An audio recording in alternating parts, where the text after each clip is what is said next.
Magandang araw po mga kababayan ko, sa mga kapwa ko OFW dyan sa Middle East. Assalamualaikum. Sa mga kapwa ko OFW, yung Kinside. Bago po natin panorin po ang video ni Amy Marcos na binugbog yung mga security, yung security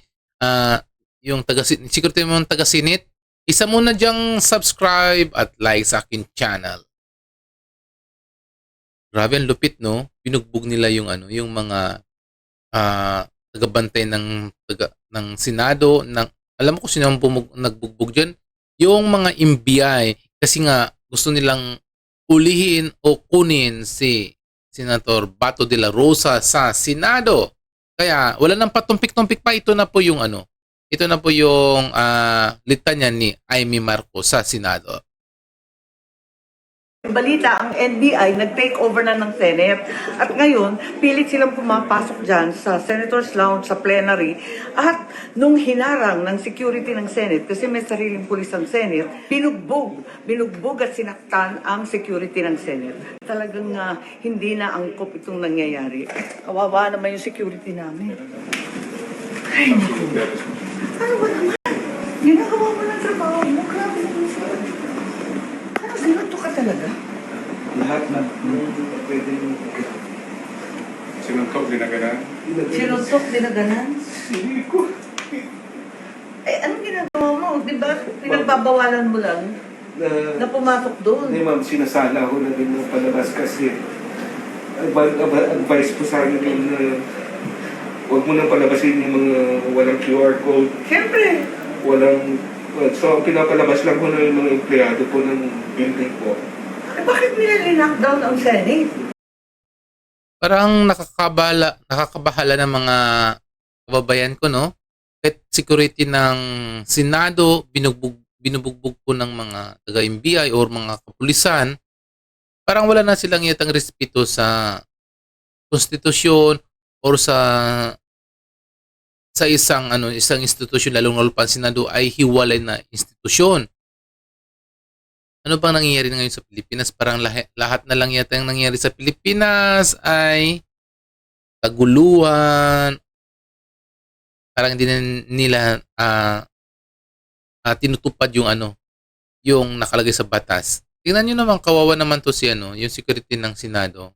Ginagawa lang naman yan tungkulin bilang isang security, pero ang nangyari sa binugbog siya mga taga-MBI. Ano ang Senate? Kanila na? NBI took over the Senate? No ma'am, bali, ang pag-instruction kanina, so kanina pa-lockdown. So, nung palabas naman, sinasala namin yung lalabas po para ma-hold po yung mga kung sino po yung... Lakas ng tama. Anong ginawa dito? Sino to? Lahat po. Tubukan eh. Pati dito, nag-back and blow ka na oh. Nag-back and blow ka na umot dyan. Ang miski kapila. Kapila din ako. Ayan. Ano ba? Sinaktak ka talaga. Binuhat po ko papasok ng pick-up po. Ha? Binuhat po din ako. Hanggang sa pick-up nila? Saan ka dadalhin? Hindi ko rin alam. Teka muna, teka. May pamilya rin po ko! Teka muna. Inaraw ko po yung... Kawawa naman si Kuya. Ginagawa niya lang yung tungkol niya bilang isang security ng Senado. Siya napunta doon sa sa pambubugbog. Kawawa naman. Grabing nangyayari ngayon sa Pilipinas. Yung katawa ko dun sa may pintuan po. Hanggang nakita ko si... One of our lawyers, ma'am, Nakita ko si Atty. Bahmon, di ba? Sabi ko, huwag niya ako iwan. Sorry. Baka walang nangyari itong NBI na to.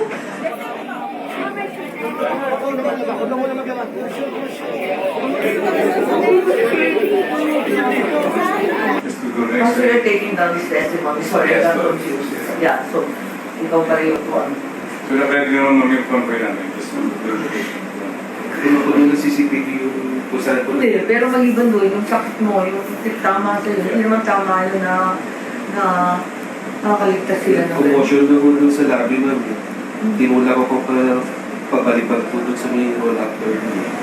Then, after nun ma'am, pilit nilang binabali yung risko kaya daming Yeah, kaya po, garos ka dyan eh. pilit nilang tinitwist mo para mapusasan po. Pero gumanon po ako pati may process nung natanggal ko. So buti na lang po nakakawa. Yung namumuno ngayon sa NBA, para wala, lalong-lalo pa dito si Matibag, parang wala na silang respeto sa ano ng Senado, no? Wala na silang respeto. Dapat nire-respeto nila ng Senado kasi ang Senado isa sa pinakamataas na kapulungan dito sa Pilipinas. At hiwalay sila sa mga nangyayari, at hiwalay sila ng mga sa institusyon. Iba silang institusyon, isa sila sa pinakamataas. Tapos kung ganun-ganun na lang gawin sa kanila, parang wala nang respeto. Di ba? Ano ba nangyayari ngayon sa ano? Ano ba nangyayari ngayon sa gobyerno? Ano ba ang gusto nilang ipakita? Ano ba gustong mangyari sa Pilipinas? Lahat na lang ba kaguluhan? Pati mga bagay-bagay na ginagawa nila mga tungkulin bilang isang mamamayan para dahil una security sila ng Senado, hindi naman ganun kalaki yung sahod nila. Ba't binugbog nila, no? Diyos ko, kung pwede lang kawawa naman yung taong ito.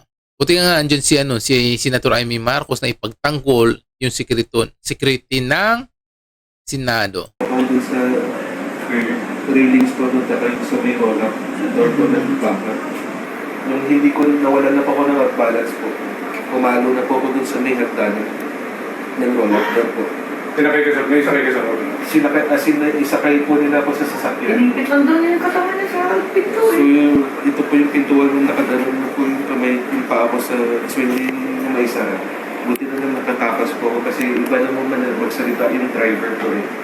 Minumura na ako tapos lahat ng pwede niyong gawin sa akin, pwede niyong gawin sa loob eh. Buti na lang yung passenger. Hindi, ay ba talaga yan? Ang kapal yan. Medyo parang... Pero nakaalis daw. Nakatakas daw yung mga NBI na so-called na agent. You're not there na? Pero ma-identify? Bali kami po yung call po. Basta na-identify ko lang po Takbuhan daw eh. mahabang buhok na nakasalamin po.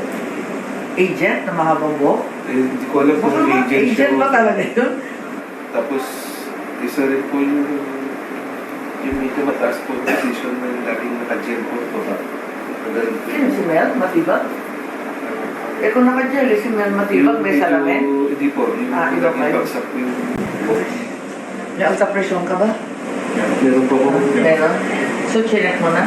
Medyo elevated pa ng konti. Medyo agitated Kaya ko sa nga. inyo. Just na check later. Iwanan kita sa abogado. Balikan ka namin. So, you're going to go to Makati na ka? Yes, ma'am. Coordinated na po. Wala to be sure, Apo. Ay, yung mga nag-dressing naman kay Bato. Opo. Eh, wala po yung kumo. Kawawa naman si Kuya. Nabugbog patuloy. Dahil sa kagawa ng mga tao na wala ng respeto sa pinapatupad ng batas ng Pilipinas para mahuli lang si Senator Bato de la Rosa dahil sa pangyayari na to, parang hindi na yata nakakatuwa. Kailangan i-respeto nila po yung kailangan i-respeto nila po yung Senado. Unang-una, pwede silang makipag-usap dyan sa Senado kung sino pwedeng makausap. Pero yung bubugbugin nila yung security na walang kaalam-alam sa nangyayari sa kaguluhan sa loob ng Senado, pati dadamay nila. Kasi ang security yan, sumusunod lang sa kanyang mga tungkulin na sinasabi sa kanya yung nakakataas kung anong dapat gawin. Pero ngayon bubugbugin pa nila. Nako, parang hindi na yata maganda yan mga kababayan ko yan. Parang ang gulo-gulo na masyado yung Pilipinas sa ganyang sistema. Parang ang nangyayari pa na lang pangyarihan ang nangyayari. Ano bang ginagawa ng gobyerno sa ganyang sistema? Paano uunlad ang Pilipinas? Paano magiging maganda yung kinabukasan ng mga tao? Paano magiging maganda at maging mapayapa kung lagi na lang mga rahasan ang nangyayari? Yung parang wala na silang respeto sa bawat mga institusyon na ginagalawan ng mga Senado. Naku, pangit na yan tignan. So ayan mo na mga kababayan ko, sa mga hindi pa nakasubscribe sa akin, please subscribe my channel and likes. Sa mga hindi pa dyan, please lang. Sa ngayon, masalam.